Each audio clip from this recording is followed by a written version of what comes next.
Stay down, Harley. Alrighty, so we are live.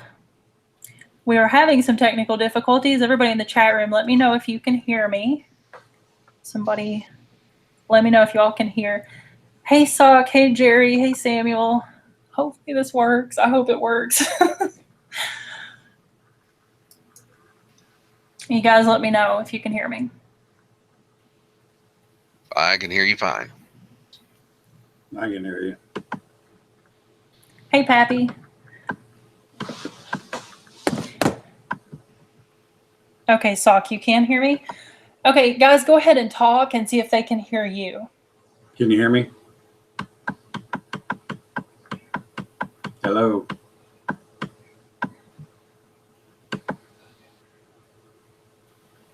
Can you guys hear me?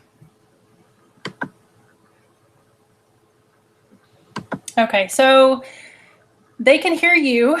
Can anybody hear Joedy? Hello, hello, hello.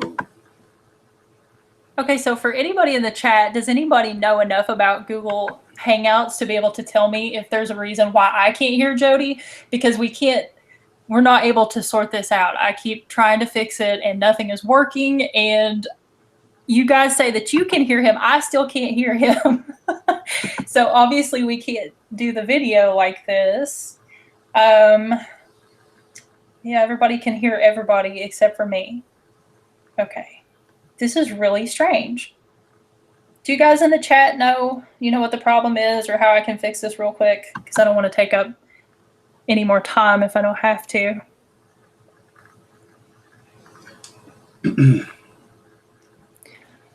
Let's see here. Of course, we would have technical difficulties.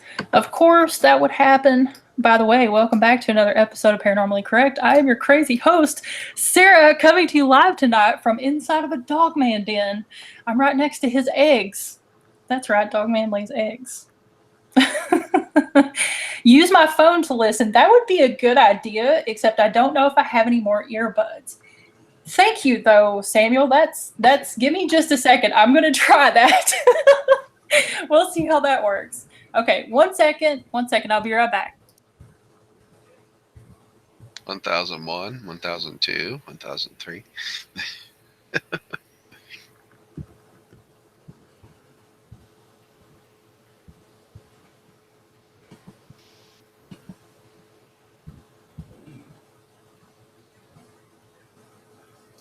All right, guys, we are on the search for earbuds right now. Hopefully I can find a pair really quickly. I'm so sorry we're having these problems. We're going to get them sorted out. I wonder, the only problem with using the earbuds to hear Joedy is that there's like a 45-second delay. So this is going to be really interesting. Sara, tell Oh, Sara Lord. to try. Let me. Those aren't eggs. No, they are. Dogman lays eggs. Pappy, didn't you know that? Yeah, it might work. It's going to work, but there's going to be a delay.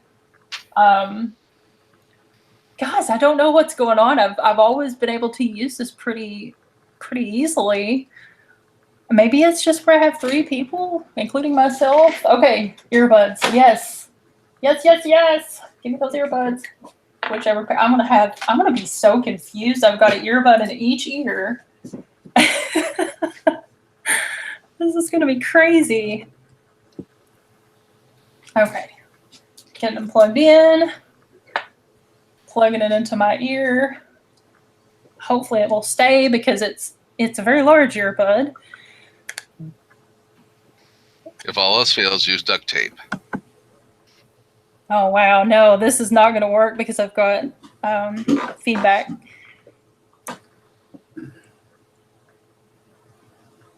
Okay, 1 more second, guys. Hang in there. We are going to get this sorted out and the show will go on. Just give us a couple of minutes here. I'm going to send another invite real quick to you, Joedy. Okay. Check your email. Man, why can't this stuff just work? There's always technical difficulties.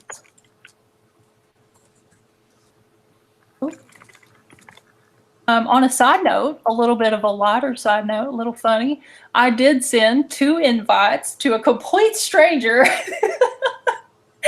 So we may have a random person pop into the stream at some point. That would be interesting. Okay. All right, one more minute.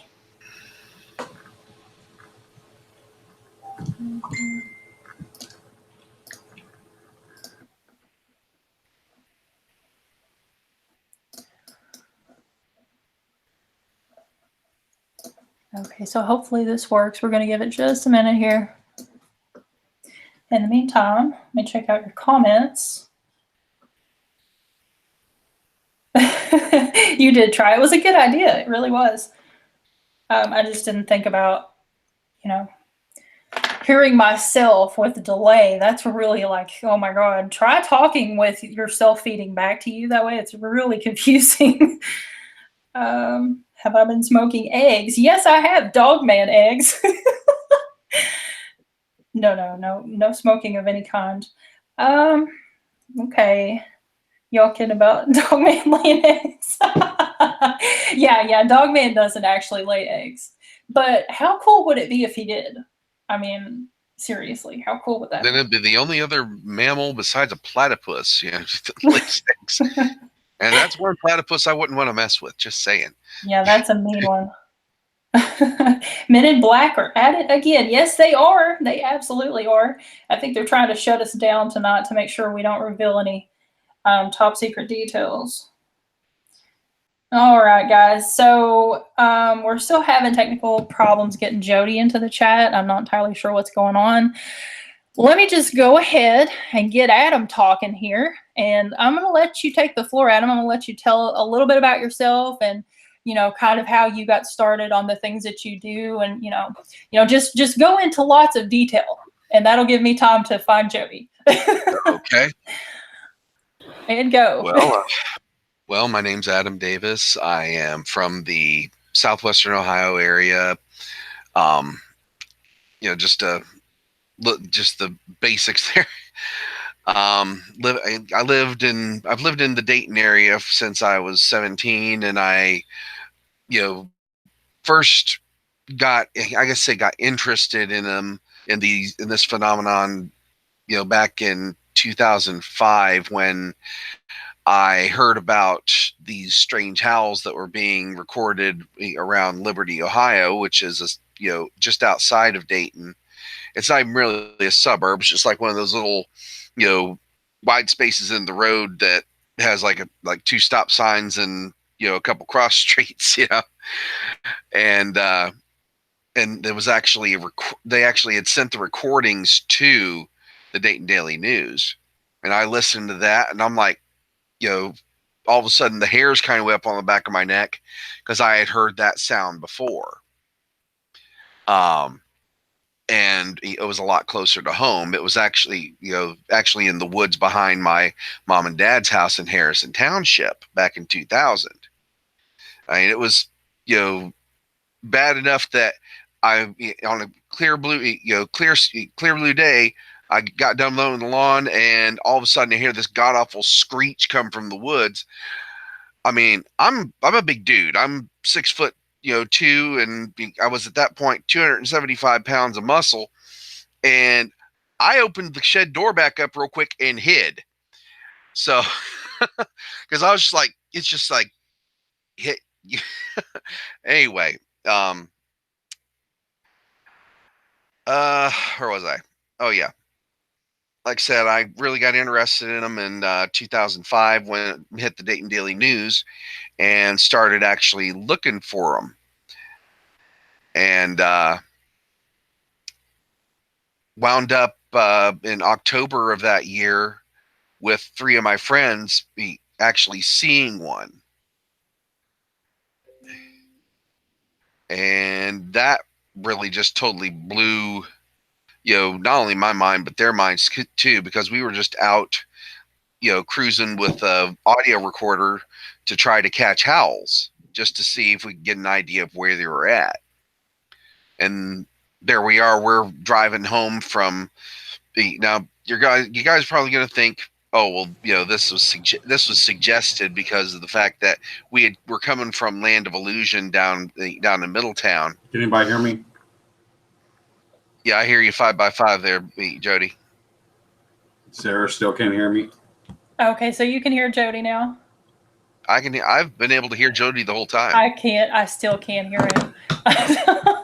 So I'm gonna be working on this behind the scenes, but I want to ask you a question. So you said that you saw a dog man, right? How many have you seen, or how many sightings have you had altogether?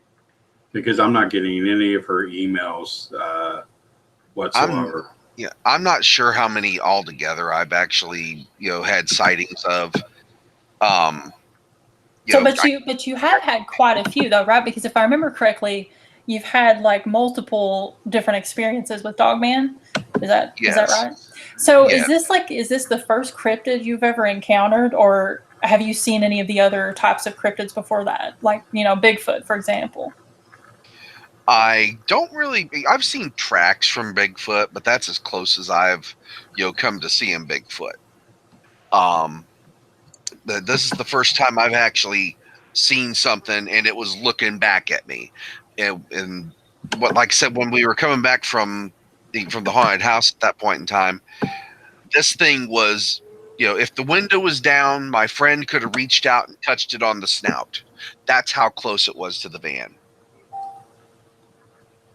Right, so that's pretty close. I mean, yeah. What were you? A lot of people don't get to see Dogman that close when they do have an encounter with him, and I personally have seen one too, but I definitely didn't see it close enough to see details. So, being that it was so close, were you able to see fine details like claws or hair quality or any of that type of thing? Yeah, the hair was well. If you've ever seen like one of the long-haired German shepherds, or like a husky when it's shedding, that's kind of the quality of its hair. It had like parts that looked kind of fluffy and longer, and I could see the coarser coat too. I mean, it was a full moon night. There was no mistaking what I was seeing. Right. And the eyes, it wasn't looking directly into the light of the of the van or anything. So it was just like it was staring across the road, waiting for us to go, on past it and everything. And because when I first caught sight of it, all I saw was eye shine, because it was catching the side light of the headlight, and I was turning towards it because it was on a long curve. Stacy Road is just basically a curved connector road between the two parts of Germantown Road in that area, right off of Manning. And like I said, I first thought it was a deer because, number one, middle of October, it's deer season in Ohio, and so I was slowing down, expecting to see a deer bolt across, and then, like it says, my headlights fully hit it. I saw this thing sitting in the sitting in the ditch, and the ditch was about a foot deeper than the level of the road, and where its head was when we passed it. Now, mind you, I was driving a town and country Chrysler van, so as I went by it, its head was framed right in the middle of the window. So unless the only way it would have been that a person could have, at that height, if they were squatting down, in order to be seen like that, they would have had to have raised up to where they were like, well, you know how a pitcher squats? Mm-hmm. You'd have to be about somewhere between there and standing, if you're standing in a foot deep ditch, in order for your head to be framed properly at that height. Right. And this thing was fully sitting down like a oversized dog. Its haunches were totally squatted down. Its and its arms or forelegs, however you want to put it, were down in between its legs.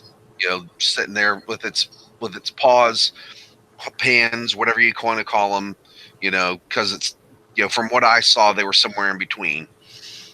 We're like right there, almost on the edge of the road, And like I said, it just like it didn't care. It was just, like, hi, I'm here, Yeah, get past just hanging out. Yeah, I mean, That is like, so crazy. I mean, you had a sighting Hello? that people can only hope to have, because most people don't really get that close. They don't get to see, I mean, well, like my own experience, I got, a couple of seconds at best, and that was it. So you're pretty lucky.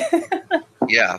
Then Yeah. like I said, just as the back end of the van passed it, it got up and took 2 steps across the road, and it was gone.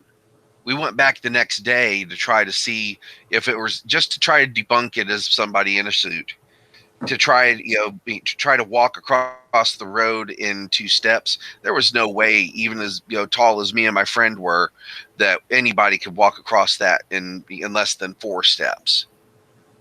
And it just Right. did as casually as anything. So we got a couple of comments and questions here. I want to say hey to everybody: James, Cinder, Sarah. If I miss anybody, hey Raven. So where did that question go? I think Sarah asked, "Who is Dogman? Is it a werewolf?" So Adam, I'm going to let you kind of take a little side note here, a little sidebar, and tell everybody your definition of a Dogman. Okay, well, a Dogman is not a person; it's a being. The Dogman, is, like I said, it's its own entity. A werewolf, in the old sense, this may be the idea of where a werewolf came from. People were seeing these things and seeing how they could walk on 2 legs and run on 2 legs and had an upper body and arms like an oversized human or an ape. That might be the whole idea where it came from. I mean, now when it comes to, like, let's say Skinwalkers, that's a different idea, a different thing entirely. That involves, what's called a tulpa, which is a projection of your thought form, and basically surrounding yourself with that so where it looks solid, but it's not. But these things are like this all the time. They've been seen in daylight and in darkness and, the dusk and, dawn, and they're consistently the same.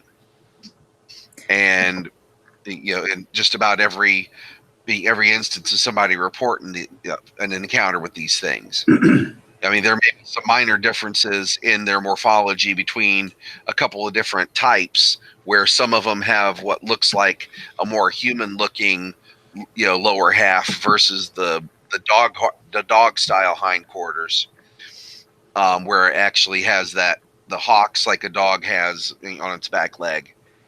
But overall, the rest of the morphology is almost, dead on the same. They have the large pointed ears, the triangular head with the long snout, basically like a giant version of a whatchamacallit, German Shepherd or, wolf type head, the huge, linebacker, or wrestler type shoulders, very muscular, etc., etc. And Right. then there's, So I mean, definitely a very impressive creature. And I'm yeah, glad that you mentioned skinwalkers, because we actually had a comment. Says, can a dogman transform to a human like a skinwalker, or is it always in that form? And I don't know if that answered your question, Sock. Hopefully that answered your question. But yeah, so I've always kind of wondered too, like, what is the difference in a skinwalker and a dogman? Are they the same thing? Are they different? So it's kind of interesting to hear everybody's opinion on the differences. And definitely interesting to hear yours, since you've had these encounters. So going back to your encounters, let's start from, where we left off, and just kind of tell us the stories behind these, because it's really interesting. I know everybody loves to talk about that. And also, real quick, I have to throw this out here. We have decided, as far as the technical difficulties, Jody's going to come on tomorrow night. So we're actually going to do 2 streams. There'll be one at 9:30 tomorrow night, and we're just going to do this one with Adam tonight. So sorry for the technical difficulties, guys, but we'll be back and we'll do the Jody stream. Okay, so let's get on track here. So let's talk more about your encounters and experiences. well, like I said, all started essentially back in, like I said, technically back in 2000 when I heard that first god awful squall from the woods. But like I said, when I was really alerted as to their presence here, I started searching for them and wound up moving out closer to the area where these things are known to be. Then I started doing research and hearing more about the quote unquote Butter Street Monster and the Germantown werewolf. And which are one and the same. And then I was, again, like I said, I just started following, following leads from there and going and looking for historical information on these things, how long they've been here and everything. And I found out that they have been here since probably before the Native Americans have been here. And because I'll get into that in a minute. Anyway, but in my time of actually looking for them actively since 2005,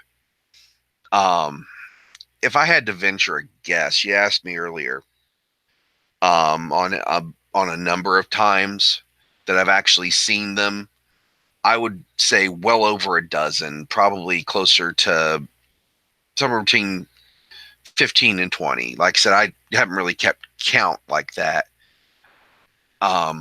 Couple times were danger close. Right. Why do you have any kind of opinion on why you think that you've had so many encounters? Do you think it's just incidental, or do you feel like there's some, kind of more supernatural reason or anything like that? I don't think it's so much supernatural as the fact that, they know my scent now. I've been out in their territory so many times that they know my scent. And if they're, well, like where I'm at now, I'm living about 12 miles north of where I used to live at. I'm up here in the Brookville area instead of down towards Germantown.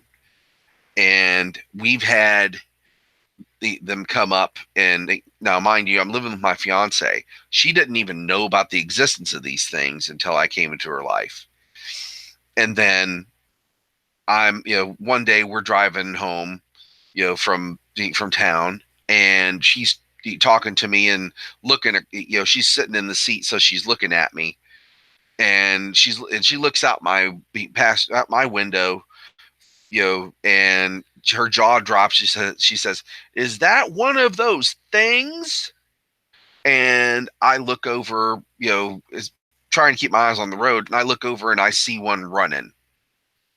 Now, this was just a little bit before dusk, so it was still full daylight, and it's running in a field that hadn't been plowed yet. So it was about March of 2017, if I remember correctly.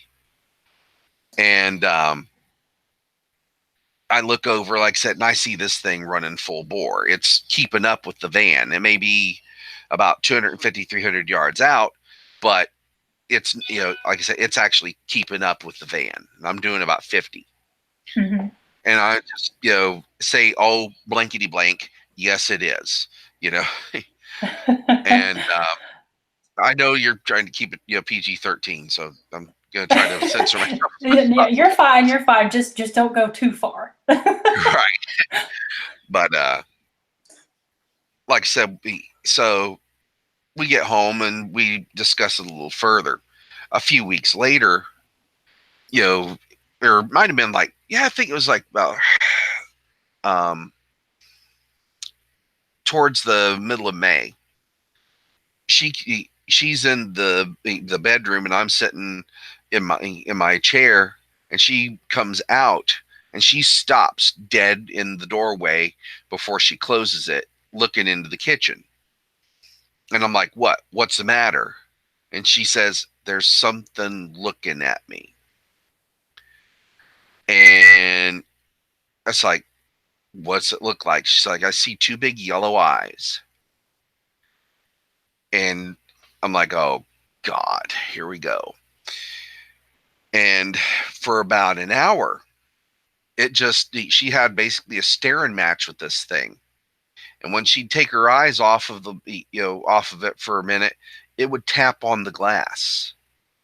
Oh, so it was like it was wanting to keep her attention. Uh-huh. And at the same time, it also would go away from the window every now and then.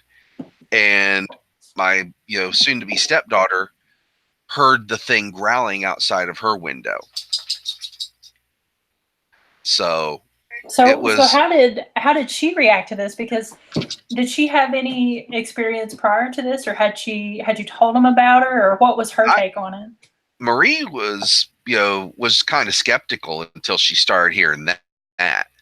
She came out and she was freaked. She's like, I heard this growling sound outside the wall. It's like, yeah. It's like, it's been outside the kitchen window for the past hour, tapping on the glass every so often.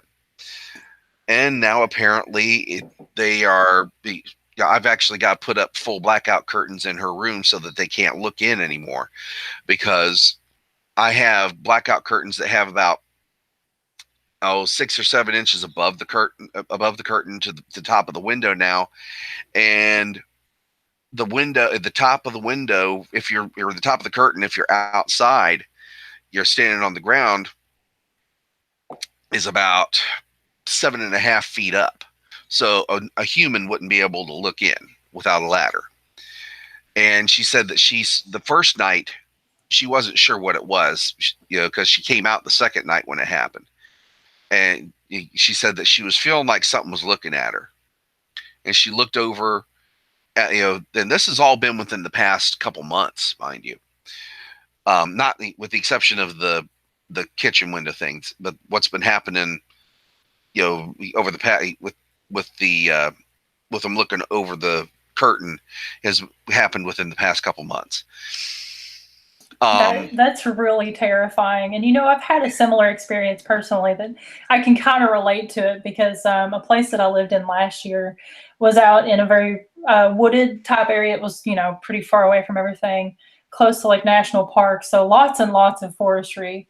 And I always had this feeling that something was watching me. And we had a lot of glass and like a big glass double door. And I told my husband, like, we've got to cover this stuff because I feel like something's watching me. And it's crazy how, you can kind of feel that. So I'm familiar with it and I believe it. When you feel like something's looking at you, it probably is.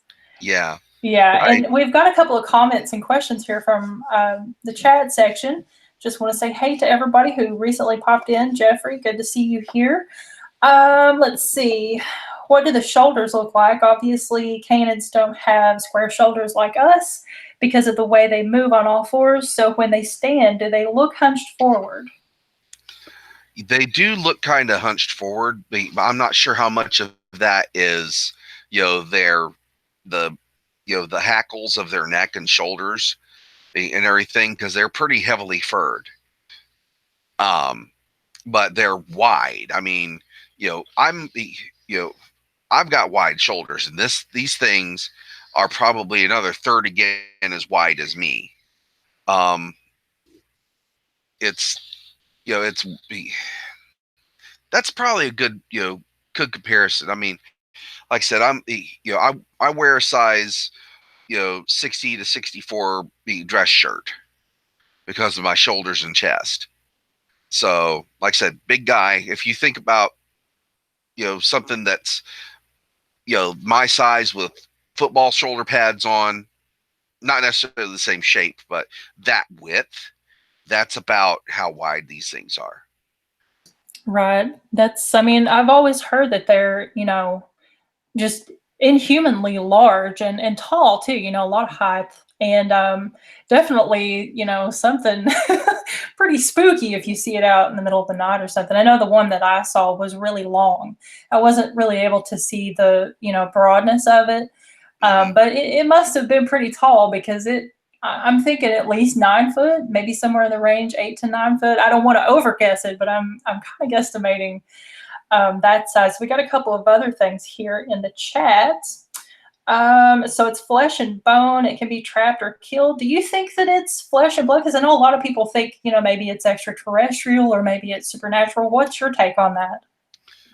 Considering that I've come across several kills from them, I would definitely say they're flesh and bone. I don't know if you're going to show any of the photos that I gave you as far as some of the stuff that they've left behind, but I came across in 2008. I came across the some fresh tracks in the snow of at least 3 individuals that were hunting deer, and because the reason that I know for sure that they were hunting deer is because there was deer that were running like hell, spooked in front of us when we were coming down the road, and we turned onto the next road where the direction that they came from, and stopped, and I was looking in the snow and saw all these huge tracks with the deer tracks. And with my puny little flash on my camera that I had at the time, I got the best that I could. But some of those tracks had about a 50 to 60 inch stride between them, and then some of them one set the tracks were about 6 feet between, which tells me that thing was almost a dead run, going after a deer. And there was 2 tracks that were set going in about the same direction. Yeah, that's actually the first track that I almost stepped on that track, because that was right next to the door as I opened it up, and I happened to look down, and I'm like, whoa, because that you see how shiny it is in the bottom on the pavement. Mm-hmm. That water was still liquid. Now, mind you, the snow, it had melted a little bit that day, but by the time that we saw that, which was about 2 in the morning, everything had refrozen. So, like I said, the water was the pavement was still warm enough from where it was standing to melt the snow down to the pavement, and that water was still liquid at the bottom. So again, danger close. Yeah, definitely fresh. We have a question here. Yeah. Can you ask him, since dog whistles hurt dogs, would sonic weapons put them down? That's actually something that we have been discussing between me and a couple of the other members of the NADP. As the possibility of actually rigging something up like that by, taking like an air horn and jury rigging it up with a dog whistle instead of the diaphragm for the air horn, and then routing that through the horn of the air horn, or a megaphone, not an electronic megaphone, but an actual regular, like the cheerleaders use, the cone megaphone, so that it preserves the natural tone and doesn't distort it. And just to see what kind of reaction we would get. I mean, it's going to have one of 3 reactions. 1, nothing. 2, we're going to hear, something in the distance howl out in pain. Or 3, we're going to hear something charging at us. I hope for 1 or 2, not necessarily number 3. Right. But I'll have the cameras rolling anyway. Yeah, definitely got to keep those cameras rolling, and don't film it with a potato like they always do Squatch. Oh yeah. It seems like any footage of Squatch is filmed with a potato. Yeah, I'm trying to actually get some GoPros together and stuff so I can set up a camera pod to put on top of the van for when I'm out, and so I can get all better angle coverage and stuff. Yeah, that's a good idea, especially considering how frequently you've had sightings and how many you've had. So yeah, you'll definitely have to let us know if you catch anything. There's several times I wish that I would have had a decent camera at all, when I was out looking for tracks more actively. 2000, summer of 2007, I was out. This is before I met my current fiance. I was still with my girlfriend at the time that that that I was living with out there on Diamond Mill Road, north of Germantown, and I had her trailing me in the van while I was actually looking in the dirt for the for tracks and stuff along the road, because at that point in time, um, Anthony Road was not very well maintained. It was mostly just bare gravel and silt and sand from where the Twin Creek would flood. Now they've actually started maintaining it a little better and making it really hard for us to try to find tracks. They got some sort of a crushed asphalt down, and they spray like an oil or a liquid asphalt with it as they're going down through there, so it doesn't wash away and allow tracks and stuff to be as easily seen. And it's also packed down a lot better. Also noticed that for some reason they've got a lot of surveying stakes down through there. I was going to go down through there yesterday to have a look, but apparently they had the I call them the floodgates, because they close them off when Twin Creek gets too high, so that people don't get back in there. And well, that's their main use, I guess you could say, so people don't get back in there and get mired or accidentally drive off into the creek or whatever. So we have a couple more questions here. Question for the guest: do you think there are active Dogman areas? And this is from Cinder. Yes, I do, but I'm not sure if they are active 100% of the time, or if it's like they're, or it's like how wolves are, where they have a range, and which is what it seems like to me. I have to do more research and confer with more members of the NADP and stuff, and also look through more of the BFRO's stuff to see some of their anomalous sightings, as far as like, well, it was a Bigfoot but had tall ears and a snout. It's like, that's not a Bigfoot, just say. Yeah. But and it kind of seems like the area that you've had your sightings in is kind of an active area too. And I don't know if maybe you think that possibly like Germantown, for example, and all of that, maybe there's like a cluster of them there for some reason, or do you think there's anything linking them to there, or maybe they were just migrating, or what's your take on that? Well, that goes back to what I was starting to say about the fact that these things have been, around here since before the Indians came.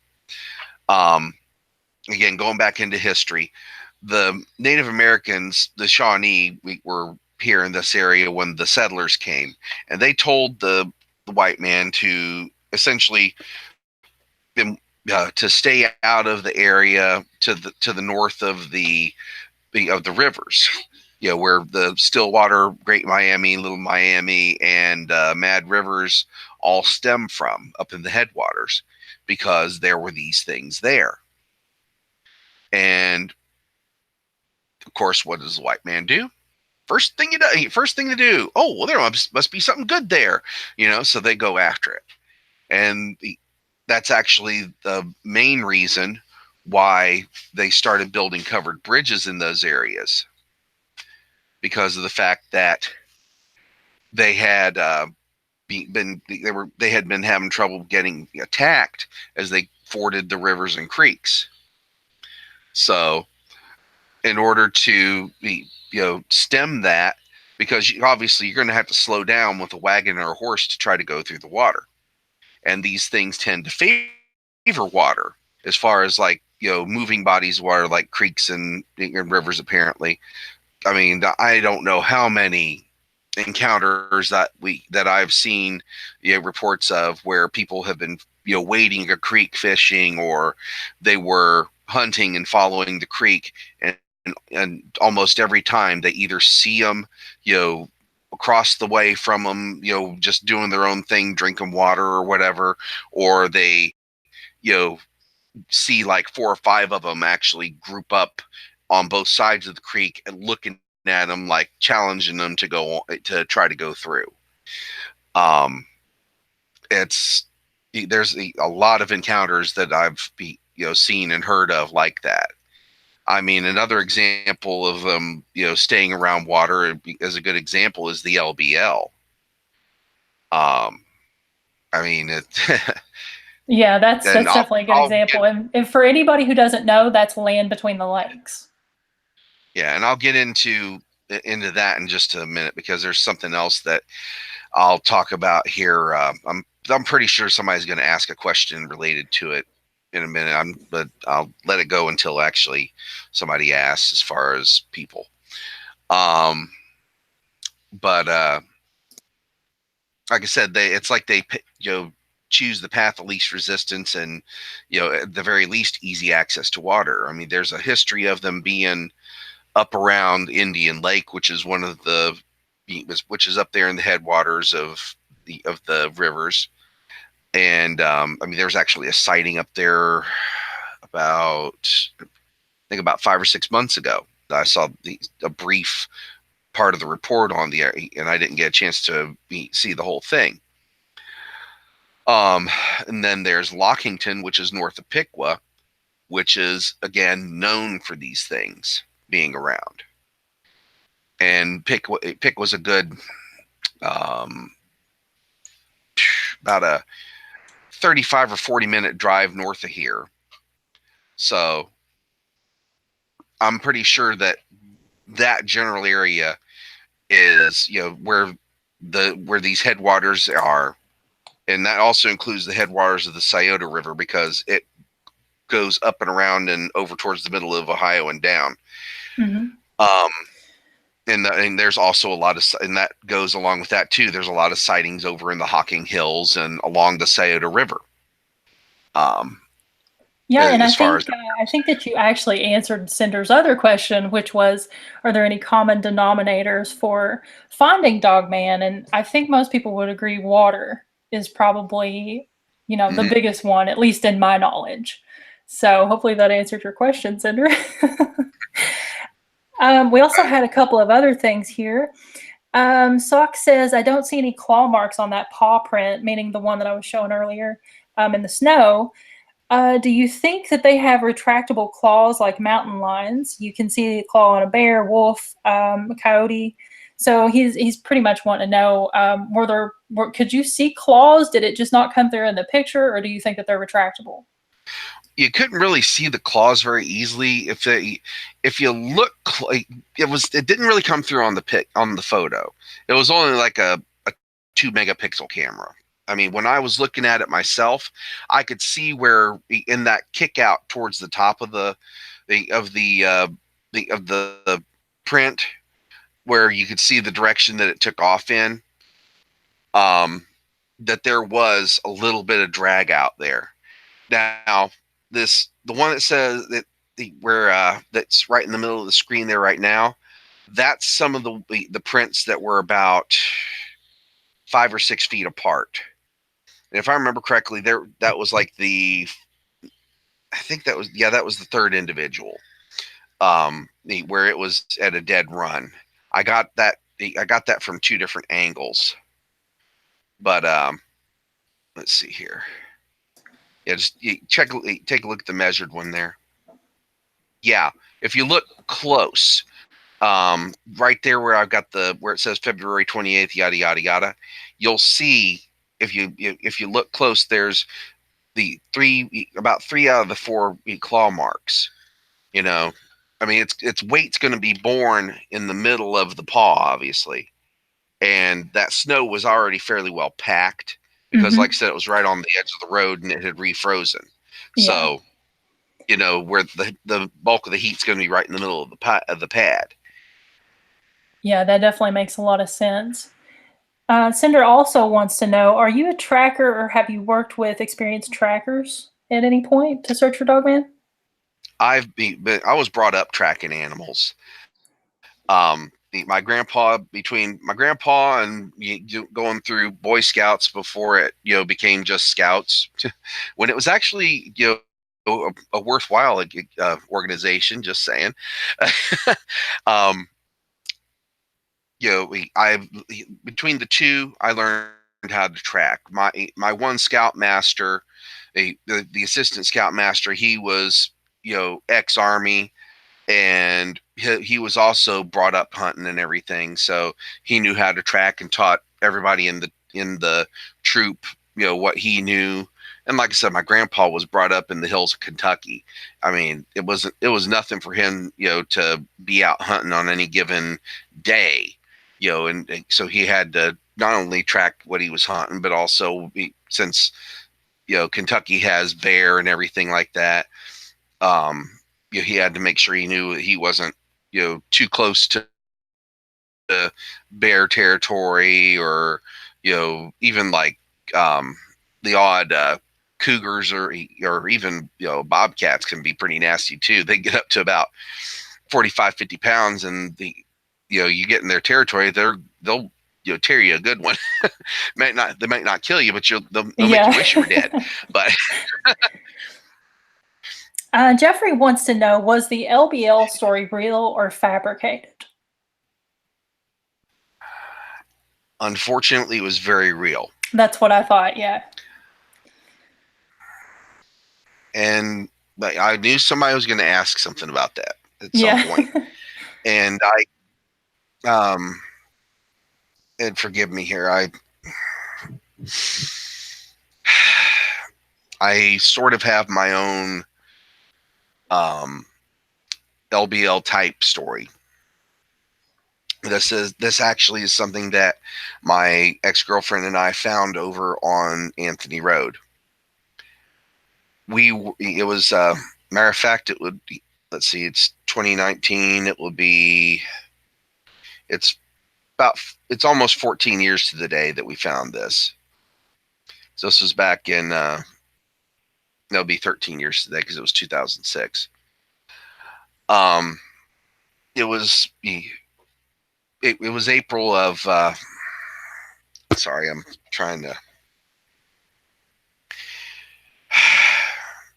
I get frustrated and everything with the whole situation because of what happened, and afterwards, after we found this. But we were coming north on Anthony Road. We had turned off of Manning Road and crossed the bridge, and just came off of the bridge, and there's a little curve to the right and down the hill to the to continue straight on the road.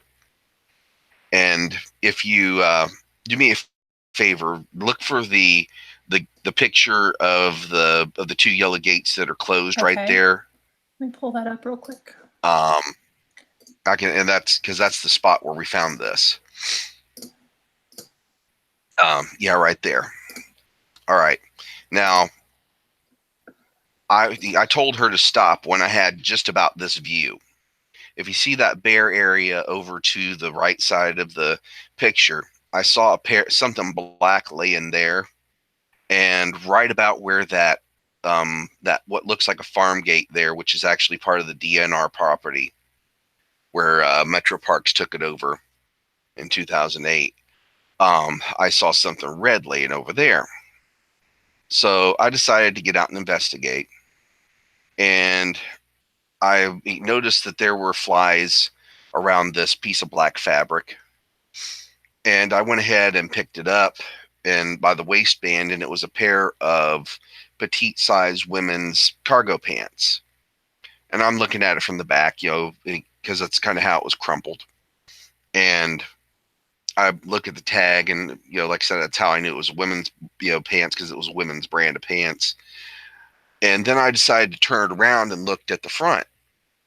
And the front, from about the mid thigh down, was just shredded.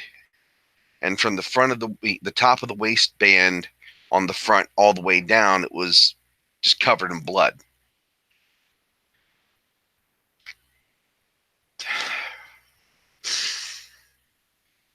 So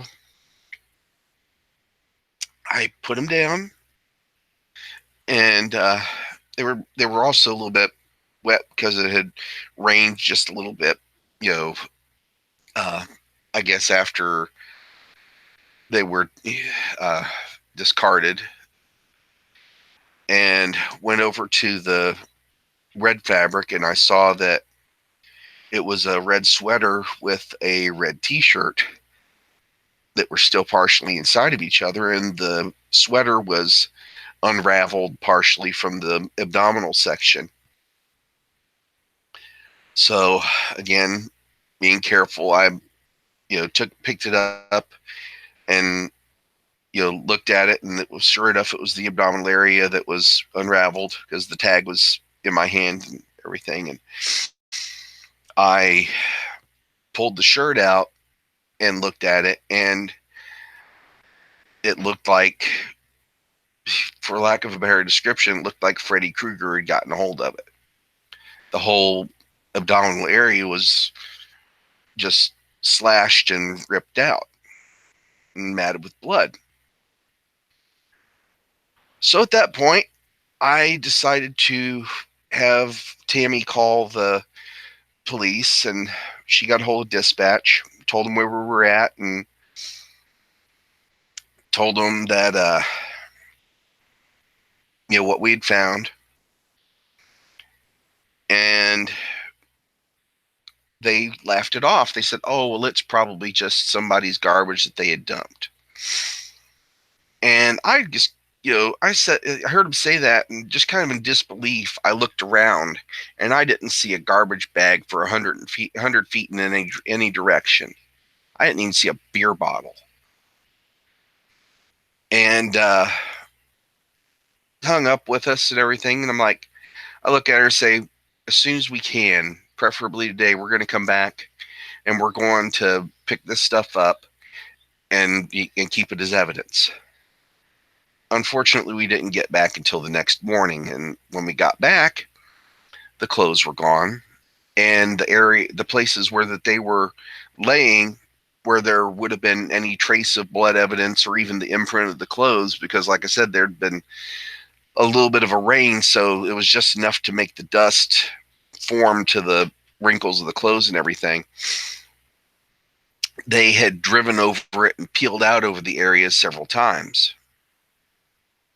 Now, fast forward to 2015, when this was just after I met Joedy, and we go out to the whatchamacallit, the Salt Fork State Park Bigfoot conference out there. And we met up with a guy who he was a Bigfoot hunter, and got to talking about the Dogman. And he's like, well, I'd been finding these tracks and couldn't figure out what they were, and started finding reports of that were anomalous, basically the same kind of path that I took, but from a Bigfoot hunter perspective. And like he said that he had basically started going door to door around Germantown because he was working his way north from Hamilton. And when he got to this one family, and I had not said a thing about the clothes at this point, mind you. And he said that, and he told me in April 2006, this family was telling him that their daughter went out jogging on the backside of Germantown Dam area, the Germantown Preserve, and she never came back. And I almost hit the floor. Yeah, that is just so terrible and so sad, and also, horrifying. I mean, I don't know that I would even know exactly what to do in a situation like that. Well, what gets me the worst is the fact that the authorities covered it up. 2015 of the same year, Joedy and Dave and I and a couple others were out there, and we were actually talking to a guy, that was at that gate beside the yellow gates there. And he worked for the DNR, and we were having a good conversation. Joedy will probably relate, the same story pretty much to you. that like I said, we were talking for a good 10 minutes, and then he finally turns turns the conversation to, well, why are you guys out here? And Joedy, without skipping a beat, says, well, we're looking for the Germantown werewolf. All of a sudden, this guy's demeanor does a 180, and he looks down and away and says, I've got other things to do, and you need to get out of here.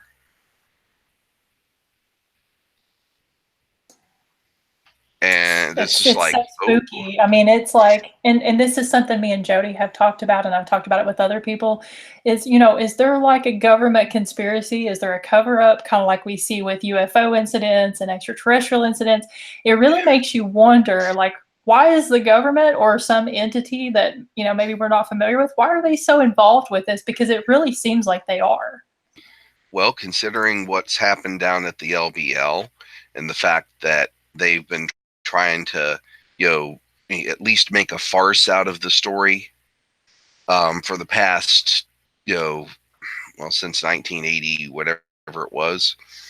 And then we also have that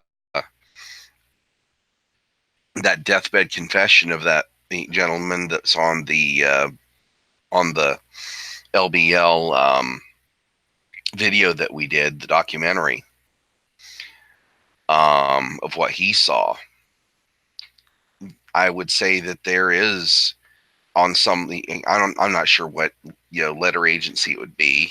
I can guess, probably 2 or 3 of them involved, including Department of Interior, which would be an obvious one, and the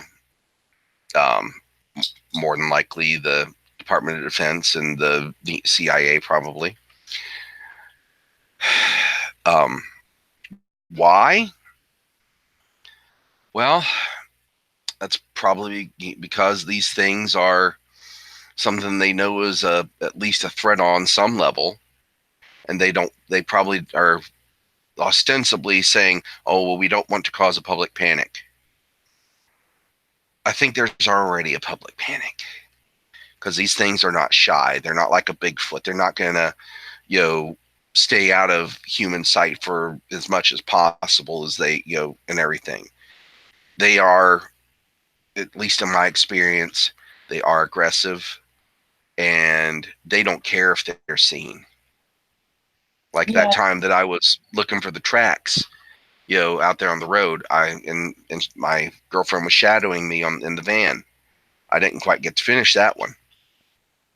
I just felt something was off, and I stopped dead when I looked out of the corner of my right eye and looked into the gap of the trees and saw one standing there.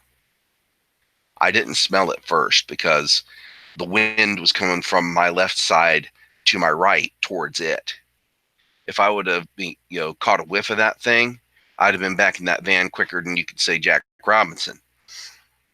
But I didn't smell it, so I didn't have any idea it was there until I looked over. I didn't turn my head because I knew if I would have looked right at it, I would have been a dead man, because the van was too far away. She was about 100 feet back at that point in time. So I just stood there stock still waiting for her to come up to me. And she said, "What's wrong?" And I just kind of gestured with my head in that direction. And then I looked again, and it had moved off. Well, that's really, that has to be like the most intimidating experience, to come so close to one. And you mentioned the smell. I don't know if all of our viewers are familiar. A lot of people say that Dogman has a smell, like a particular smell to him. I guess it would be the best way to describe it would be a combination of smells. It's like, have you ever had a freezer full of meat go bad? No, I personally have not, but I can imagine. Think of that mixed with the worst wet dog smell that you've ever smelled, with just a hint of sulfur, or at least rotten eggs or something like that. Something sulfury like that. It's totally gut wrenching. I mean, I picked up, I've done work on a farm. I've had to deal with dead animals and stuff to pick them up and take them and, either take them out to the field somewhere where the coyotes will pick it clean, or take it and throw it over, into the garbage dump to where coons will get to it or whatever, if it was a smaller animal. And I could handle that. That's no problem for me. This is about the most gut-wrenching smell that I've ever come across in my life. Yeah, I would say that And a lot of the odor that comes off of it is probably, at least in part from all of the death and, just whatever it preys upon, which is something I've always kind of wondered about. What do you think about, like, what does it eat? Because a lot of people have decided that Bigfoot's definitely like an omnivore. What do you think Dogman goes for? again, based on what I've found, pretty much solid meat. You're probably not going to want to display some of the pictures on this, but I've come across cow remains that have been gnawed clean. Now, here's the thing. Yeah, I've seen what happens to a cow when coyotes get a hold of it. They don't, they generally don't, pile bones together from random parts of the animal.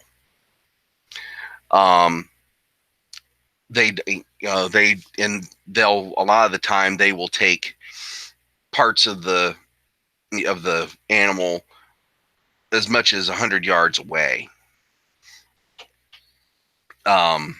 2008, we found the remains of a cow on the edge of the creek there, by Anthony Road. And this was after all the snow had melted. There you go. Yeah, that's some of the vertebrae, and they were gnawed completely clean and left in piles like that. Ribs, vertebrae, the legs, the hip bone. And a person wouldn't just come along and put random piles of bones out like that, especially to where it looks like they were gnawed clean. I got close enough. Again, my camera was crappy. Sorry, but the I could see the gnaw marks on it, where something had held it and dragged its front teeth on across the bone to get the meat off of the bone. And yeah, and we do have. I know you sent me a lot of really interesting pictures that unfortunately we can't show here tonight. But if you guys want to come over to the YouTube, or the Facebook page, I'll probably post those tomorrow so that you all can check them out. If that's okay with you, Adam. Yeah, that's just fine. That's like, another example, and this is very, very recent. On the 17th of April, we came across this pig carcass, that looked like it might have been that it may have drowned. And the first day, I wasn't paying particular attention initially, and then I realized that I wasn't hearing any birds around. That's kind of a dead giveaway, generally speaking, that something's off and they're at least halfway close. And so I got pictures of it and video of it, and got back in the van and we left.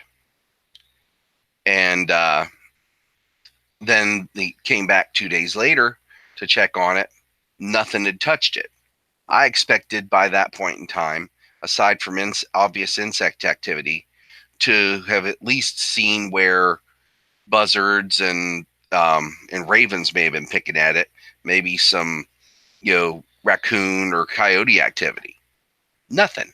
No tracks in the sand or anything. I mean, then if, like I said, if they go over look at the Facebook later, they'll see that it was laying basically on sand where the creek had washed up and left a pretty good sandbar there up by the road. And went back yesterday, and the carcass had been moved about 15 feet. And it was flipped over and turned the opposite direction. Now, mind you, this is about 100 to 125 pound pig. Generally speaking, coyotes don't generally drag something around that's already dead, to try to eat on it. And there'd be more damage to it if it was a pack of coyotes all eating on it at once. There'd be places, all around, like for where the animal in question that would have been, the more gone, basically. And still, we weren't getting any smell from the carcass yet. Maybe just a light, barely a whiff. I could smell. And so I turned around so I could try to get a better angle on it with my camera. And I all of a sudden got that stench from these things. And that's when I realized there were no birds again. Then like I said, there was no buzzards circling or anything, and no regular birds. It was just dead silent as far as any natural sounds aside from the wind. And like I said, that scent from these things just all of a sudden hit us. And my stepdaughter was about ready to to get out and film this thing before the scent, before we smelled that stench. And we decided real quick to get out of there. We got about 500 yards away from there at that point in time, and noticed birds starting to show themselves again. Yeah, so for anybody who's not familiar with, a lot of the research and the information that people have gathered on Dogman, most people will agree that if a Dogman is, somewhere nearby, the first thing you probably will notice is like dead silence. And I've heard so many people say this, that there's not even the sound of any bugs, no birds, pretty much just dead silence in the woods, which is pretty uncommon. I'm not much to go in the woods for recreational purposes, but I did grow up, in Eastern Kentucky, so it was a very wooded area. And you never really hear dead silence in the woods. That's something that you normally don't experience. And we do have one person in the comments who was asking some questions. Apparently, he's very new to the concept of Dogman, so I want to give you a chance real quick to address a couple of these, if I can find them now. Sure, go ahead. I think he was saying something about, which I think he might have missed the description that you had, because you had a really good description of Dogman earlier in the show. But he was wondering, as opposed to like a grizzly bear, like Dogman, it's more vicious, it's stronger. Do you think that there are any animals in the woods or, anywhere really that would be like a formidable opponent to Dogman, or is he kind of like the top of the food pyramid? Well, if you could take a great white shark and make it into a land animal, that's about as close as you could get. I think that's a pretty good explanation, yeah. The only thing that I could think could potentially give it a run for its money, and from what I've heard of from other sources that have at least heard of, or maybe even seen, supposedly at least seen clashes between Dogman and Bigfoot. Bigfoot avoids these things whenever possible. So it's entirely possible that Dogman, may even actively hunt Bigfoot. So, I mean, strength for strength, I would say that it would be a match. But as far as the weaponry that the Dogman carries, all the way around, it's gonna take out pretty much whatever it wants to take out. Right. Yeah, I've always heard that they're, basically killing machines. I think that to me is probably the best way to look at it. Yeah, we've actually had reports where I'm not exactly sure, who Joedy has had contact with within DNR DOI, but out west there have been a number of bear dens that have been dug up by something, and the bears within were killed. Either their spines were crushed or their heads were almost decapitated by something with large claws, et cetera, et cetera. So I don't know if that's necessarily Dogman eliminating competition or what, but from what I understand, I've never heard of Sasquatch doing something like that. Yeah, definitely. Jeffrey wants to know, have you ever heard of super soldiers hunting these creatures by any chance? As far as quote unquote super soldiers hunting them, no. I have heard rumors about the military being involved with these things as far as maybe even a breeding program of some sort. But I can tell you what I have seen myself. Again, I was living out there on Diamond Mill. Now I don't know how many people know the layout of where Dayton, Ohio is. Dayton, Ohio sits right next to Wright-Patterson Air Force Base. It's either the second largest or the largest Air Force base in the United States. I can't remember. But but we also have a large contingent other military that uses the base too. And I was out there in October 2008. I was at that point in time I was making knives and swords, for a business, and I hear a helicopter. So I'm thinking, oh, it's probably just care flight. Then I hear it getting closer and closer. Then I just decided to look straight up because I could hear it coming from behind me, and all of a sudden, this helicopter zips over me, and it's a you know a Bell Little Bird, which is also designated in the military as a Scorpion. Um, then I hear more of them behind it. So another one goes over, another one goes over. 5 of these things go over me in a staggered pattern, like from left to right, like they were on their own individual paths, but all going out the same direction, like in a search pattern. So they were like all had an overlapping field of view. Then I hear a big helicopter. And what I see go over me next blew my mind because I see a, a Black Hawk, and it was low. These were all low enough that I could see the guys in the cockpit, mind you. And the Black Hawk had 2 M134A Gatling guns mounted on the sides of it. And guess what direction they were going? Right out towards Anthony Road. Wow, that really makes you wonder. I mean, seriously, it's like it's one of those things where it's like I'm not saying it's aliens, but it's aliens. I'm not saying it's Dogman, but it's definitely Dogman. Yeah. Crazy stuff. That is just so crazy. Jeffrey wants to know, can you tell your guests that I have heard reports of dogmen working alongside reptilians at Area 51? I've also heard dogmen are at war with reptilians. So first of all, what do you think about reptilians? And then do you also think, maybe there's some connection between dogman and Area 51? Or do you think that that's just kind of a lot of conspiracies meshed together? I'm not really sure.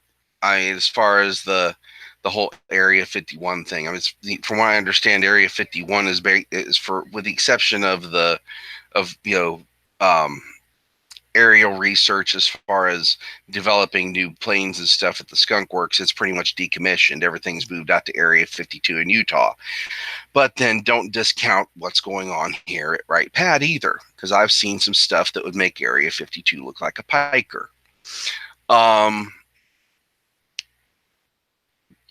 Let's put it this way. I don't think that that what was in Hangar 18 there that was brought up from Roswell. I don't think that it was ever moved. And but like I said, that goes into the whole thing with the potential breeding program of these things. Like I said, this is just stuff that I've heard that's just scuttlebutt at this point. Until I find actual evidence of it actually happening, I don't know. But supposedly the dogmen that they catch don't do well in captivity. That doesn't mean that they haven't figured out a way to take tissue and clone them, though, because we know that technology does exist. I mean, come on, they're working on cloning steaks out in California. I mean, right. I mean, yeah, and that's actually something that I've never really heard before about Dogman being taken into captivity and possibly cloned. And it's like you said, we have to have evidence of this stuff. And I think when it comes to cryptids are really different in the supernatural category as opposed to like ghosts and aliens and demons and things like that, because we tend to be able to gather more evidence of them, if we look hard enough, if we put in the work. But we also, we really have to base everything just solely off of what we can find. And it's like, there's so much out there. And somebody was saying in the comments earlier that they had spent a lot of time in the woods, in wooded areas and things like that. And they had never seen evidence of Bigfoot or Dogman. And I know a lot of people always say that, but, to me, I feel like I grew up in the woods. Mm-hmm. You're familiar with my home area around Ashland, Eastern Kentucky. So it's very, very wooded. And I've never seen anything like, I've never seen a bear. I see deer because they jump into the road in front of your car, but I've never seen a bear. I've never seen an elk. Supposedly there's like a large number of elk in Eastern Kentucky. I've never seen one. I've never heard one. Why do you think, though, that, maybe people don't? They go into the woods, but they still don't have the experience. Why do you think that is? Well, part of it, I guess, could say, would be luck of the draw. These things, like I said, from what I've been able to tell so far, they do kind of migrate. Like I said, we're working on trying to get an idea based on, starting off based on the area where we know where they've been historically, around the headwaters of the rivers and everything. And we're going to try to gather sightings spiraling out from there and try to put them in chronological order so we can figure out where they're at given points in time and how long they're in those areas. It's like I'm pretty sure that they will run the game and stuff out of the area and then move on.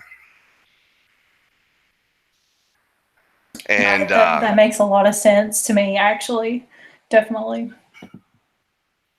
It's like, let's just say, for example, this is something that pretty much anybody can notice. If you are used to an area having a lot of roadkill, and that the county boys are not vigilant at all about picking up roadkill unless it's like a deer that's in the middle of the road. And I'll get to one story about that in a minute. And then you all of a sudden notice that you see a lot of blood spots from where there's been roadkill, but there's no roadkill. And there's no coyotes around picking up the roadkill either. There's a good chance that there are dogmen in the area. Now, on the whole thing with the deer, February of 2008 was a busy month. We had that real deep freeze. I don't know how cold it got down your way, but up here around Dayton, the high was about 11 degrees and the low was minus 15 for about in that range for about 3 weeks straight. And there was a deer strike early that morning. When we passed it, we saw it laying there. And it'd been several hours apparently, since it had been hit, because there was no steam coming off of the carcass. So I just looked over at my friend and said, I bet that sucker will be there tonight. And sure enough, we get back from work and it's laying there in the same position. It's like, well, county boys obviously don't care. And we go out the next day. And I decided to look over just to see if they had moved the carcass. And I see probably the most, if I would have had a camera, it would have been some of the most compelling evidence of these things' strength that you could ever think of. Bear in mind the weather conditions I just explained. The world is basically a deep freezer at that point. Now, what I saw that morning was where the deer strike took place. The hide was pulled off of the deer and inside out, like somebody took off a sweatshirt and pulled it inside out.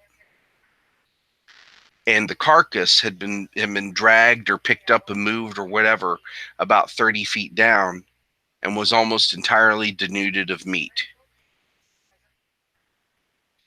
Down by where there was this little clump of trees and stuff, just a little bit of cover right there on the same side of the road. Yeah, that's definitely not normal. Yeah. Not by any means is that normal. And I've heard people kind of talk along the lines of this, but I've never really heard it put quite like that. Like, yeah, like a sweater, like you just pulled your sweater off inside out. I mean, Right. terrifying. And I've showed you examples of what happens to what I've seen have happened to other animals that these things have gotten a hold of. That dog and that deer. I've never seen a human, even somebody who was poaching, do what they did to that deer. Wow, that is definitely crazy. Oh, it's so scary to think about. And now I'm kind of thinking, like you said, there was roadkill, but then it's gone. And I've seen that a time or two, not very often. And definitely not like, when I lived in Florida, definitely not, central Kentucky, but around eastern Kentucky, which is where I had my Dogman sighting, I have seen that very thing in the road. So now I'm kind of wondering, like, is that possibly what happened here? I mean, pretty crazy. Right. And scent again is another thing we key in on to track these things when we're driving and stuff. We will be driving by and we'll get that stench and we'll go back through and look and see if there's any roadkill that may be in a ditch or something we just missed. And a lot of the time we go back through, the wind hasn't changed, but the stench is gone and there's no roadkill.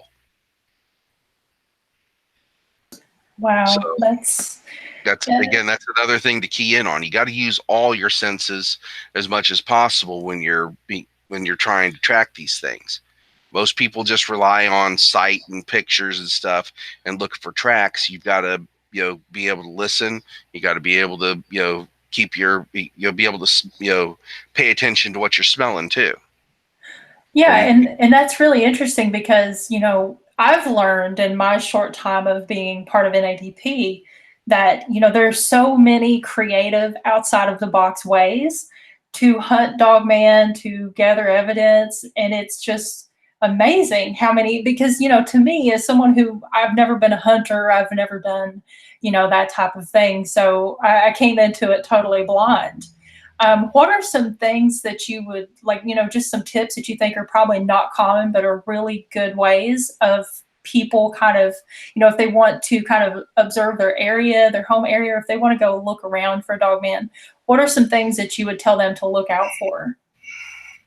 Number one, don't go alone. And always let somebody know where you're going to be. All right, that's just safety tip, out of the box right there. Other than that, learn what animals are indigenous to your area, including domestic ones, and learn what they sound like. and get an idea of what their habits are, and definitely get an idea, and definitely look at what their tracks look like and what the average sizes of them are. This will help you eliminate a lot of misidentifications. And also, you won't be jumping at every sound, as, oh my God, is that a dog man? No, it's just a fox wailing, but on the whole thought of the being attenuated to the sounds of what you normally would hear around you. Also remember, these things can mimic sounds of other animals, including domestic animals. Again, anecdotal, because I didn't get a chance to record it because it just was in the process of happening. But I do have my fiance and my stepdaughter as a witness here. Our dogs were out back one night when we were barbecuing and had a bonfire going, and we heard them getting a little tiff back there, and the little one yipped. She's a Chihuahua mix, so just give you an idea of what pitch she was at. So had Marie bring the girls in, and Jen and I were still outside, and we started hearing what sounded like Lily again, but from the other side of the fence at about 75 yards out, yipping off and on.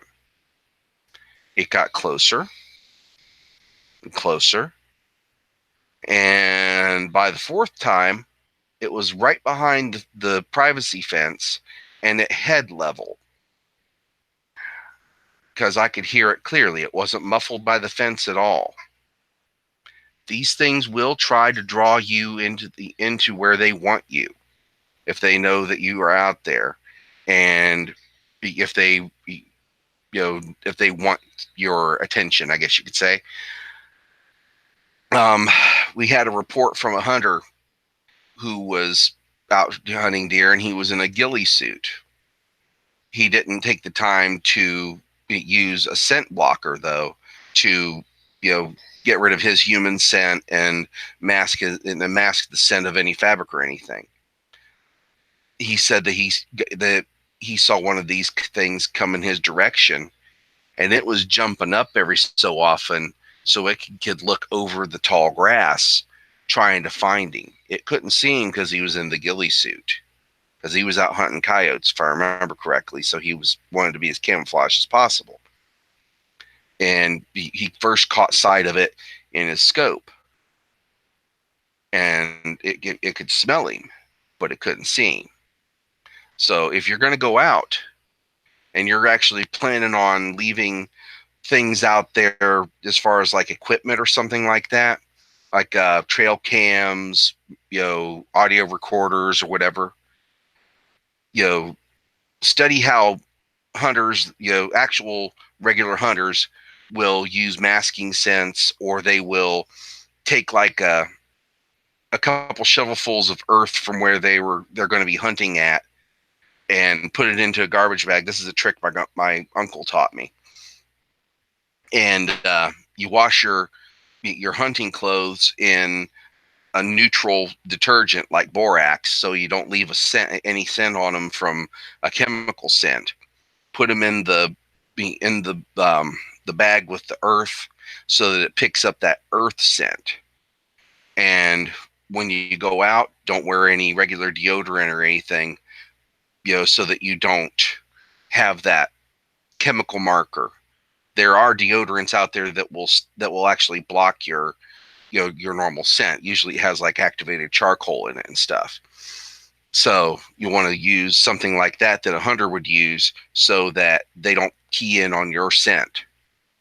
Because like I said, once they have your scent, they can follow you home, like they have me. Yeah, I think that's something that a lot of people don't think about. And I know that I didn't think about that initially personally, because, you have the habit of like, I use the same shampoo, I use the same this, and I have to bath, and then you go out and you don't get anything. You don't have any encounters. And maybe that's why a lot of people can go out into the woods as much as they want to and still never have an encounter, because we forget that things like Dogman and Bigfoot, they're going to have like super senses that we probably don't understand. And maybe more so than like a regular deer or a bear or, you know, any other type of normal animal. So guys, definitely, if you're going to hunt Dogman, don't go alone and don't wear anything that smells. Also, Definitely. and also just, and I'm gonna, you know, raise this from again from a safety aspect. And this is something that they tell you when you're going into areas where there's bear too. If you are a woman and you're going to be out, you know, looking for these things, don't go during that time of the month, because again, that's something you can't cover. That's something that's going on. Um, you know, and like I said, you can't block that smell. They'll key in on that blood, and you know, you're had if they want you. Right. And I think that's also a rule of thumb for a lot of, you know, animal encounters. Like, you know, if you're going to be in the ocean or something like that, I've heard that other places too. So definitely pay attention to, you know, any means of hunting that you've ever heard of, and then plus add these on top, and then think out of the box, and then maybe you'll be ready to hunt Dogman. I think it's so complicated and it's so complex to try to go out and search for these creatures.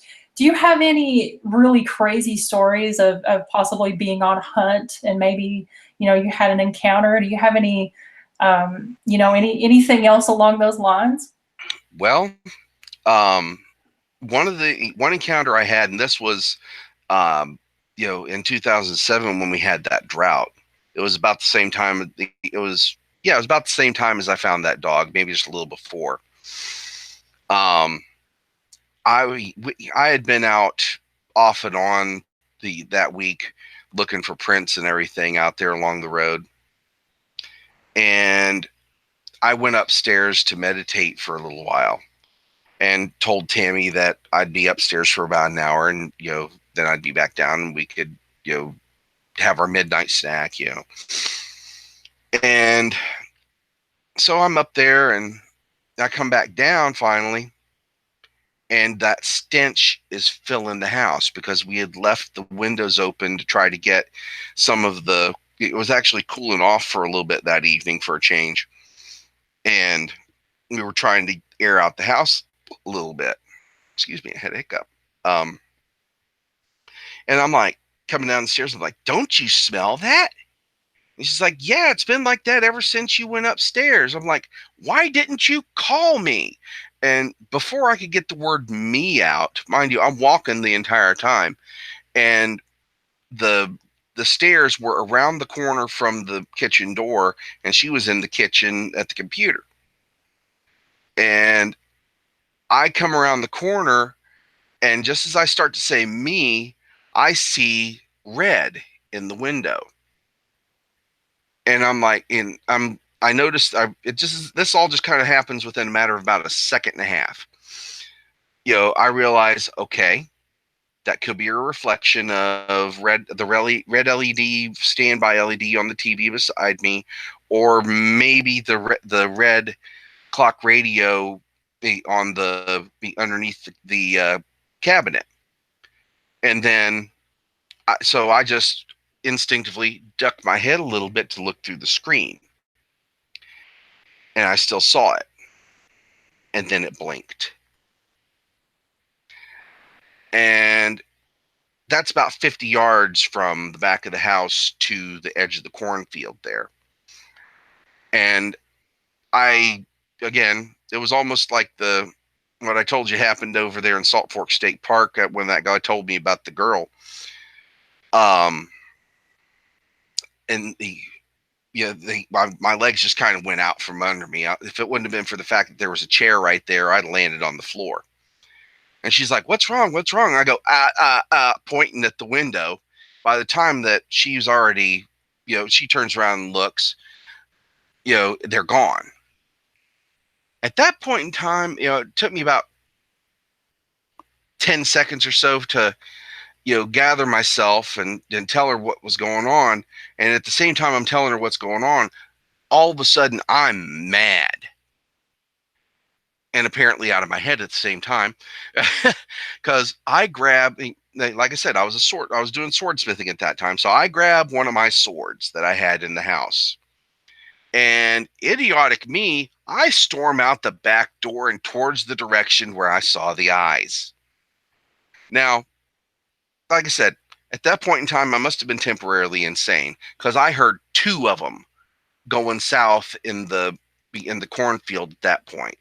I don't know if you've ever heard when two dogs kind of are playing, with each other and they make those little sort of, laughing snarls and stuff like that when they, think when they actually think something's funny. Yeah. But it was like that. It was like that, but a lot louder and deeper. And I'm cussing these things. I'm like, because I felt like I was violated with they came into my territory. And, and it's like, then, common sense caught the better of me and I went back inside real quick. But, that was, again, one of those situations where they were just right there and danger close. And I'm like, but that time it just, I kind of was like, that was the dumbest possible reaction that I could have had. Yeah, curiosity killed the cat, huh? Yeah, I mean, it was bad enough when on a regular basis while I was in my shop, when there was no crop growing or it had just been cut down, I would see several pairs of red eyes looking at me from about 250 yards out. I would actually, I had I still have it. It's a Gen 1 Russian night scope. And I could see, I could not only, see them with my naked eye that they were, red eyes, but I would look in the night scope and I could see, see when they would blink and stuff like that. And when they would turn their heads looking at each other and everything in the darkness. And I was like, oh God, I mean, I kept the door open because it was hot in there, but I've just felt so exposed with like 5 or 6 of them looking at me. And it seemed to be fairly common. It seems to be fairly common for them to run in groups, I guess, for hunting purposes of about 5 or 6. We got a report from a friend of ours that lives about a mile from us over here, up near Brookville, that she saw 5 of them that were in the field across from her house, maybe about 50 or 60 feet out in the field. And they weren't paying attention to her, but, her and her son, by God, saw them. And their son's friend. Wow, that is crazy. Have you ever heard of anybody seeing a baby dog man? I've actually, heard of a report like that. I can't remember exactly, if what show it was on YouTube, but the guy described a baby one that, was up by his house and his 2 pit bulls were, kind of bullying it one night, and he picked it up and thought it was just this really weird looking coyote, like maybe a coy dog mutant or something like that. And, he took it to his garage or barn or whatever and was examining it and is like, this thing's proportioned weird and its teeth are like, super sharp and its head's overdeveloped, its shoulders are real weird. And then he said about that time when he was really examining it, got up the gumption to clamp down on his arm. And wow. he said, yeah, and he says that he thinks maybe a few years later when he saw 2 of these things across maybe about, I think he said it was maybe a couple 100 yards away on the opposite side of a fence. If I'm not mistaken, it was somewhere like in Tennessee or Kentucky too.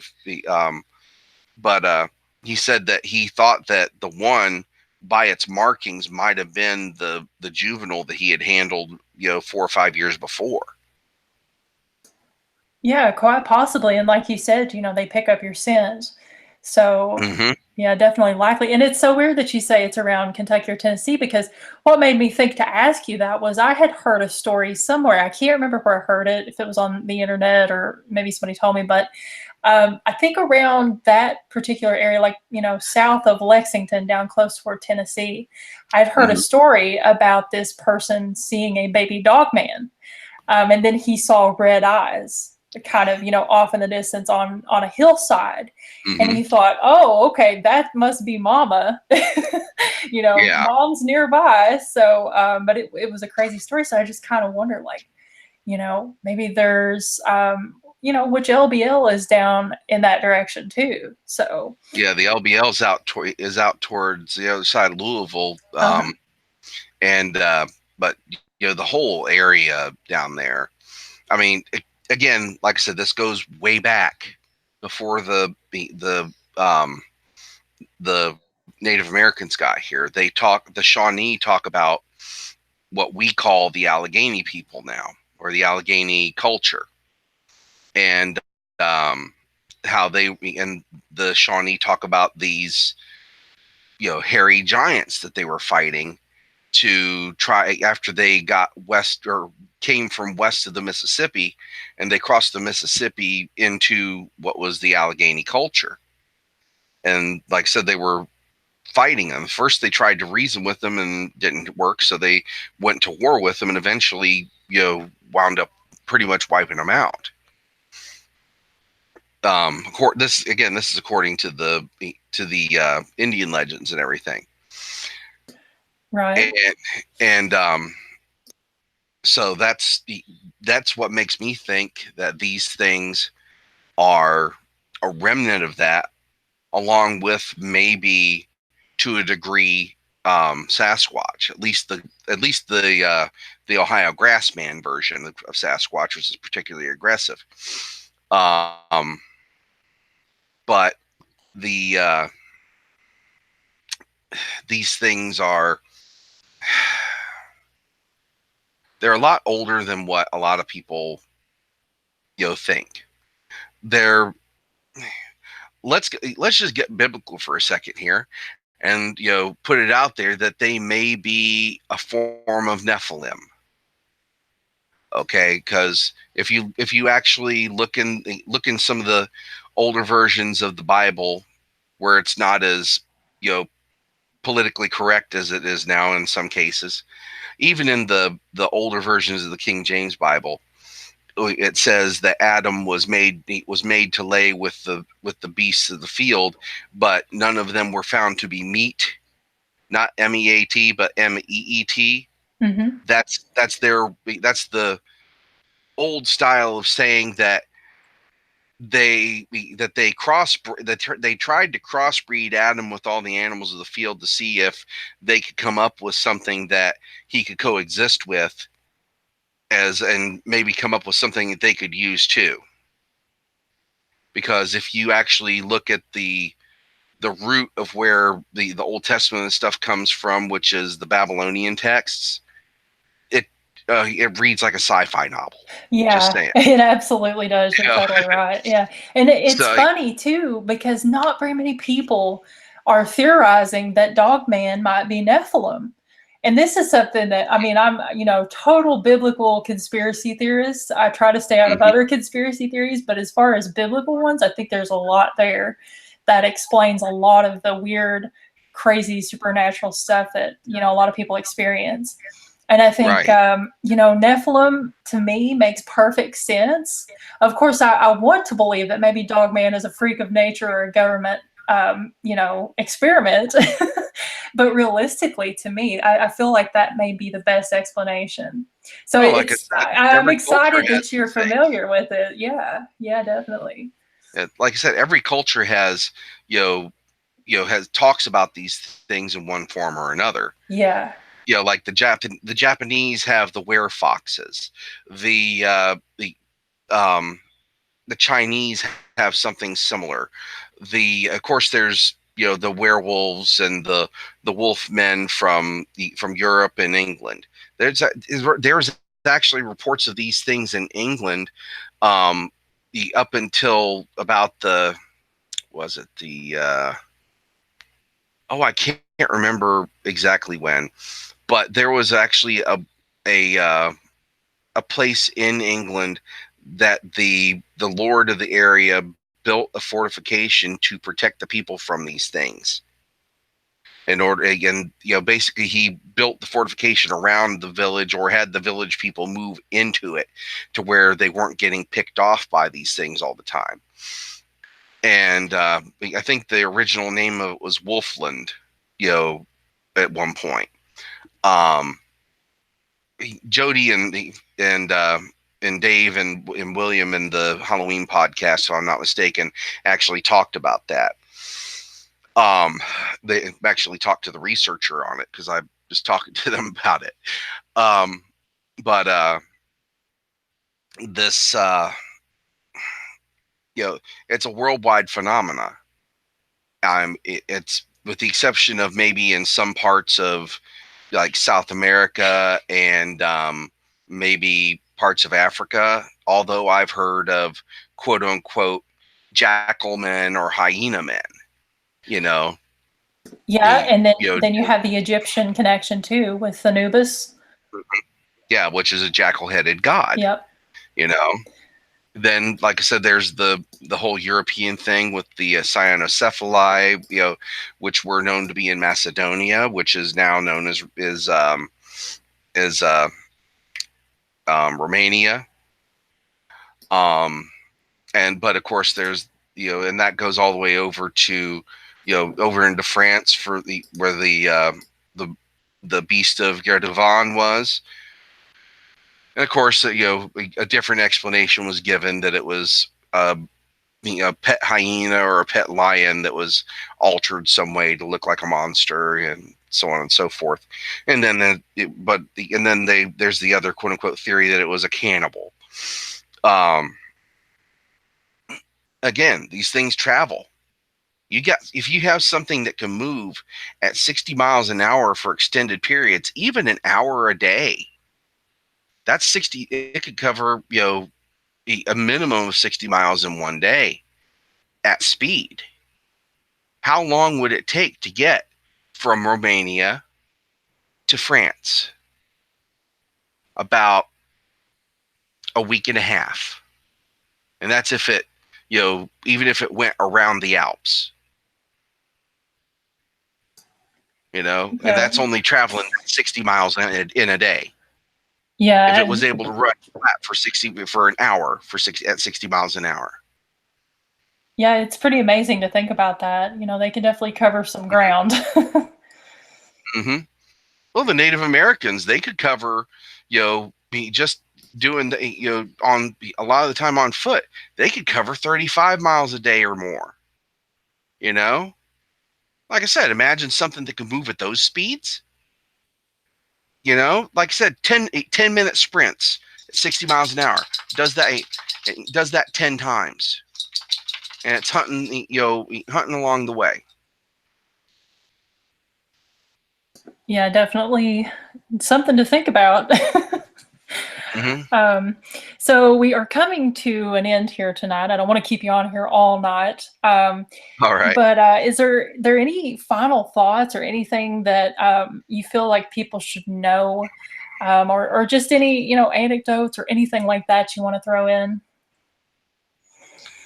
Well, other than what I said earlier, as far as if you're deciding to getting into actually looking for these things, know what you're getting into. Know that you are essentially looking for an apex predator, and that no matter what you do, you have if you do have an encounter with it, it's a flip of the coin as to whether you're going to make it out alive.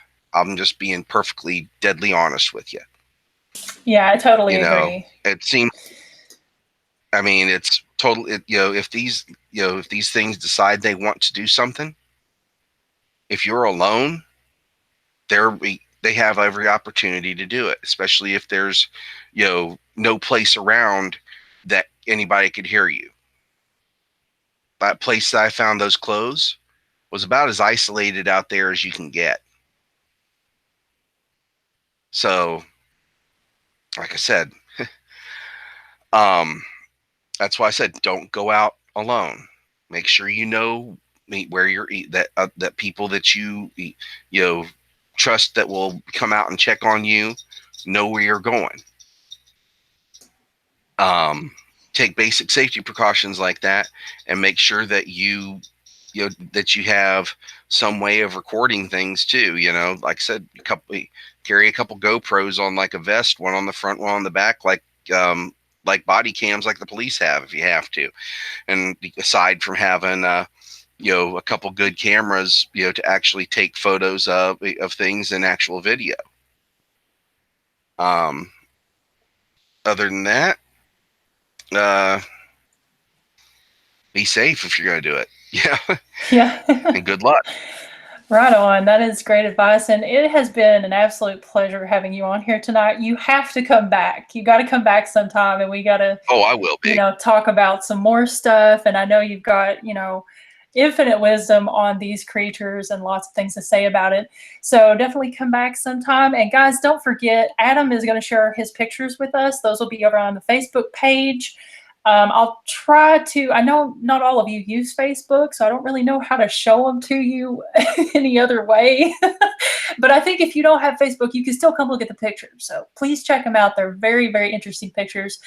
Some are very graphic, so be warned. And also tomorrow night, we're going to do part 2 of this with Joedy, since we couldn't get him in the chat tonight for some unknown reason. Technical gremlins. I know it's got to be the No Such Agency. They've got to be behind this. They were conspiring against us tonight because they knew this was going to be too awesome. But thank you again, Adam. I really appreciate it. And guys, have a great night. Stay safe. Don't get eaten by Dogman, and don't get abducted by aliens. And I will see you all very soon.